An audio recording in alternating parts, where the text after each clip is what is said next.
Anwar Ibrahim sekarang ini tersekat dengan 10 isu yang besar sebenarnya kan. 10 isu yang besar, dan isu yang number one saya sebut adalah Rafizi.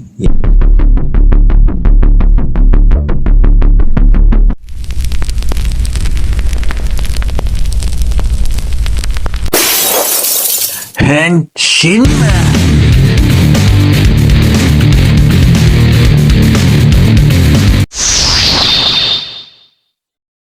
Anwar Ibrahim sekarang ini tersekat dengan 10 isu yang besar sebenarnya kan.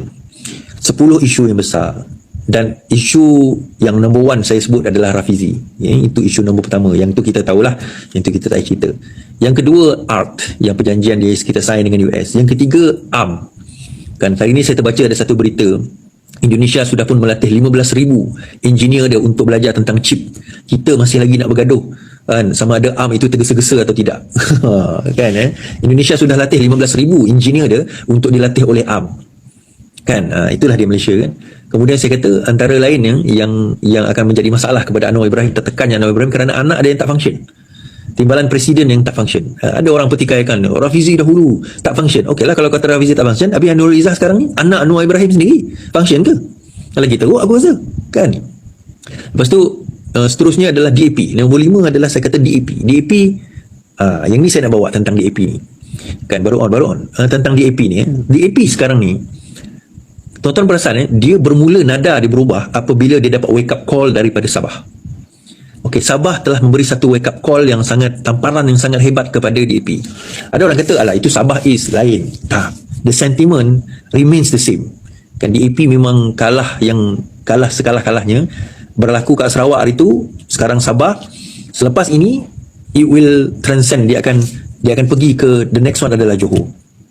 So Johor dijangka akan berlaku lebih kurang paling lewat sepatutnya bulan 11 bulan 12 lah, tetapi dia boleh extend sampai next year. Tetapi saya jangkakan, dan DAP sudah jangkakan, UMNO pun dah jangkakan bahawa pilihan raya Melaka akan berlaku pada tahun ini, dan PRU pun akan berlaku pada tahun ini.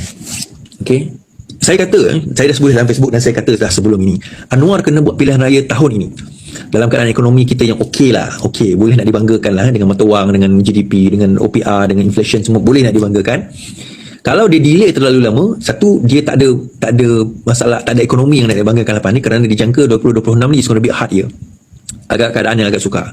Kemudian di atas desakan DAP juga, saya kata DAP akan decide sama ada nak keluar daripada kabinet Anwar Ibrahim pada bulan Julai ini. Tetapi desakan daripada Lim Guan Eng dan juga pimpinan di dalam DAP, berkemungkinan DAP akan mengadakan kongres pada bulan 4 ini dan decide. So macam saya kata hari ini, kita sama ada RCI terhadap Azam Baki itu akan dilakukan atau tidak, DAP dah mula membuat tekanan. Okey, DAP sudah mula membuat tekanan. So tekanan yang DAP bagi pada hari ini adalah sangat penting. So kita kena tengok pagi nanti sama ada Anwar Ibrahim abide, tunduk tak kepada kehendak DAP untuk mengadakan RCI ataupun dia akan berdalih. The moment dia berdalih kepada RCI tersebut, dia boleh delay lah. Dia boleh kata, Anwar Ibrahim boleh kata, Dr. Syarul boleh kata, kami decide tidak akan buat. Atau the best answer adalah kami akan buat tetapi kami akan kaji dulu bila. Itu the best answer dia boleh bagilah. Atau lagi best, the top answer adalah ya, kita akan buat RCI. Itu the top answer. Tapi at least kalau bukan itu pun dia boleh kata kami tengah menggaji, bagi kami masa, kami akan pergi ke arah itu. At least dia boleh kata demikian. Alright. Jadi DAP akan tinggalkan. Okey, DAP akan tinggalkan tinggalkan kerajaan Madani dalam keadaan yang dekat ini. Yang pertama adalah berkenaan dengan isu Azam Baki ni. Tetapi yang kedua adalah berkenaan dengan isu pendakwa raya. Separation of power di antara AG dengan pendakwa raya. Dr. Zaliha membuat kenyataan yang agak dangkal lah, saya kata kan? Sebab dia kata kenapa 10 ahli parlimen PKR terlalu tergesa-gesa membuat kenyataan sedemikian. Boleh benda ini dibincangkan pada 3 hari bulan Mac. Soalannya tuan-tuan, 3 hari bulan Mac itu mengundi, dan nak undi RUU tu nak bincang 3 hari bulan Mac apa? Isu dia bukan kita nak mempertikaikan kita bukan mempertikaikan tentang isu tentang pembahagian kuasa itu, kita mempertikaikan the detail of pembahagian kuasa itu. Dan tempoh yang diberikan kepada ahli parlimen dan backbenchers untuk melihat terlalu singkat, iaitu tak sampai seminggu, tak sampai seminggu pun dia dapat draft tersebut, and then suruh nak bahas, lepas tu nak undi minggu hadapan 3 hari bulan. Tak boleh lah.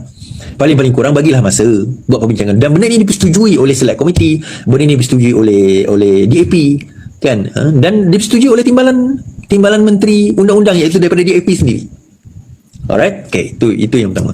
So DAP akhirnya akan decide, dan saya percaya decision yang DAP akan bawa adalah decision yang sebenarnya ke arah untuk meninggalkan kerajaan Madani. Itu dia decision DAP. Sebab sebagaimana UMNO, DAP tidak boleh dilihat bersama dengan UMNO. Bila DAP dilihat bersama dengan UMNO, DAP dilihat sudah menjadi terlalu lunak. Sebagaimana UMNO dilihat bersama DAP lah. Benda yang sama je. So dia kena buat keputusan untuk keluar daripada coalition ini, daripada Madani, bukan daripada kerajaan tau. Kerajaan tetap sokong. Tetapi daripada Madani, contoh macam Hamzah tetap kekal ketua pembangkang walaupun dia dipecat daripada Bersatu. Begitu juga dengan nasib DAP nanti, berkemungkinan dia akan keluar daripada sebagai menteri dan sebagainya, timbalan menteri, tetapi dia akan kekal menyokong kerajaan sehingga habis penggal. Okay, dia kekal menyokong kerajaan sehingga habis penggal. Baik. So ini halangan-halangan ataupun tekanan-tekanan terhadap Anwar Ibrahim. Tekanan-tekanan ini is going to be huge kepada Anwar Ibrahim. Ada yang tulis tadi, dia kata, alah apa nak risau, dulu kita pernah tinggal satu kerusi. Ya, dulu kita tinggal satu kerusi. Sekurang-kurangnya PKR ada benda nak dijual kepada pengundi. Sekurang-kurangnya PKR pada masa itu boleh nak jual tentang reformasi, tentang sakau, tentang kita akan buat negara yang lebih baik. Sekarang ini nak jual apa? Saya nak tanya, nak jual PKR, nak jual apa? Nak jual reformasi, nak jual sakau, kan? Kalau sakau, kenapa tak tangkap? Saya persoalkan hari itu, Tun Mahathir tak ada satu dakwaan pun terhadap Tun Mahathir di SPRM ataupun polis. Tak ada. Kenapa tuan-tuan? I mean, explain to me why. Tidak ada satu dakwaan pun. Jangan kata nak bawa ke mahkamah. Dakwaan, nak tuduh dakwa, nak siasat lah, tak payah dakwa lah, siasat. Kes Mahathir tidak ada. Tapi bukan ke anak-anak dia disiasat di atas apa, diminta declare asset lah. Kalau cerita declare asset, apa SPRM, LHDN tu minta declare asset kan, untuk declare asset. Lepas tu untuk apa? Dah berapa lama dah declare asset ni? Dah berapa setahun dah declare asset. Apa cerita pada declare asset tu?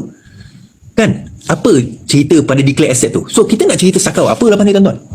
Sebab kalau kita cerita sakau lepas ni, pengundi akan kata Habib Farhash tu, Bestinet tu macam mana? Kan? Dia macam mana pula yang Bestinet? Ni cerita Bestinet pun saman saya dan juga Rafizi kan. Keluar nama saya 2-3 hari lepas. Bestinet akan saman Malaysia Kini, Bloomberg, Malaysia Now, Harapan Daily, Iswardi, Rafizi. Ada 10 orang dia saman. Total saman dia 1 bilion ringgit. Okey, saya kata tak ada masalah. Tapi kalau kami kena saman betul-betul dapat LLT, kita akan heret Perdana Menteri, saya akan heret Anwar Ibrahim, saya akan heret Saifuddin Nasution, saya akan heret kerajaan Malaysia, MOF, ke mahkamah, dan saya akan bertanyakan soalan. Contoh Datuk Seri Anwar Ibrahim, saya akan tanya, pada tahun 2022, Datuk Seri Anwar Ibrahim pernah menyebut di dalam surat khabar yang saya baca di dalam live saya, bahawa berkenaan dengan Bestinet ini adalah penghambaan moden.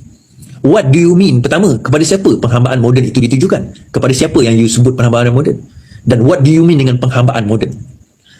Kan Bestinet dia cuba buat gag order lah. Gag order ni dia nak minta ex parte punya judgement daripada mahkamah supaya kami tak bercakap tentang benda ni, tapi mahkamah tolak perkara ini sebab ini merupakan public interest.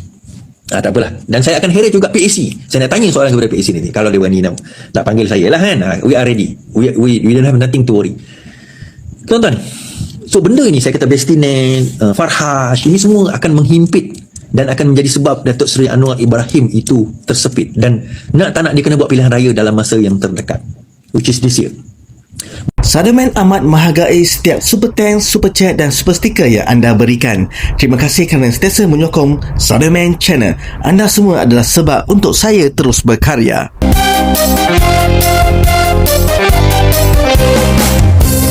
Terima kasih kerana telah menyokong Sademan Channel.